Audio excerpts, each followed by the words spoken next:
This neighborhood wasn't laid out until 1937. The part east of Old Bonham and the part west of Old Bonham was laid out in 1945 after the war.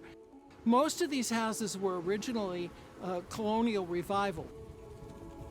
In most subdivisions, everybody wanted a ranch house, or if they couldn't afford a ranch house, they would get what they called a Cape Cod, which was a story and a half. In this neighborhood, they still had the two-story requirement in the early part, and as a result of that, this is one of the few neighborhoods where two-story houses were being built after World War II.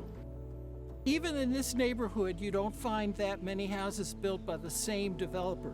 And this was really the end of the period where you had individually designed houses. They planted these street trees, which have become magnificent oaks over the last 70 years. This almost monumental scale of these residential streets is very attractive. You still have the matching trees from the same age and the same species here more than any other neighborhood.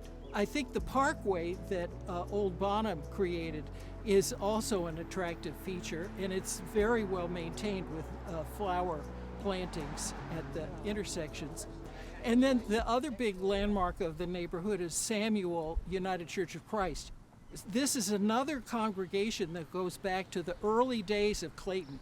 If you look at the 1909 atlas, there was an evangelical church on Maryland Avenue right in the middle of the heart of Clayton.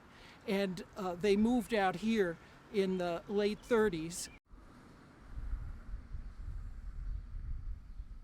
Mr. Blandings builds his dream house. Direct from the pages of the best-selling novel comes the laugh and love riot of the year, starring the husband, the wife.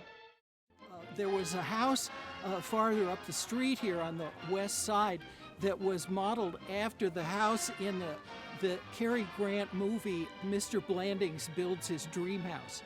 And there were Blandings dream houses built all over the country. Stix, Bear & Fuller was the sponsor here in St. Louis for that house.